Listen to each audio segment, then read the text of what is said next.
در دوره تشبث‌ها بخشیده به جشن 30 سالگی استقلالیت دولتی جمهوری تاجیکستان طبق نقشه‌چهاربینی‌های مقامات اجرایی حاکمیت دولتی ناحیه در دهات محله‌های اهالینشین ناحیه واسه کارهای آبادانی دستجمعانه با صورت ادامه دارند.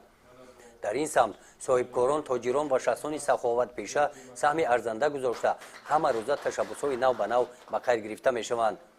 در دهه به نام حامد براد با دستگیری شخصان سخاوت پیشه دهه نزد مؤسسه تحصیلات میانه عمومی رقم 13 این حجره متدی زمانوی ساخته شده با تجهیزات‌های ضروری مبل و میز و کرسی تامین کرده شد. اکنون آموزگاران امکان دارند در چنین شرایط مساعد کاری جماعت‌های اتحادیه متدی را پرمسئول دایر نمایند.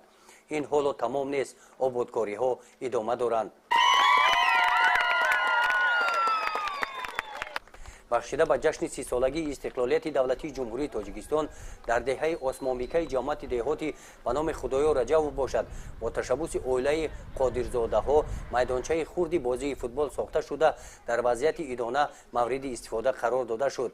در مراسمی با استفاده دادن میدانچه ورزشی رئیس ناحیه واسه نزد نورسان برآمد نموده قید کرد که حکومت مملکت با عمومی‌گردانی ورزش، تبلیغ طرز حیات سالم و رشد بمیلان ورزش توجه بلند ظاهر می‌نمایند. ما باید به قدر زحمت‌های پرزیدنت جمهوری تاجیکستان رسیده با دانش خوب و اعلی تحصیل نموده با رفتار نمونوی خود افتخار پدر و مادر و کشور عزیزمان باشیم. سلامت باشید. با دستگیری اویله قادرزاده ها در این روز در دهه عثمانبیکه نقطه فروش سوزشواری، نقطه تعمیر واسطه‌های نقلیات مورد استفاده قرار داده شده. همچنین دهه را با آب نوشاکی تامین نمودند. در قطعه شاهراه واسه خوالینگ باشد برای مسافران این نقطه آب نوشاکی ساخته شد. کارهای آبادانی در دیگر جماعت‌های دهات با سرعت ادامه دارند.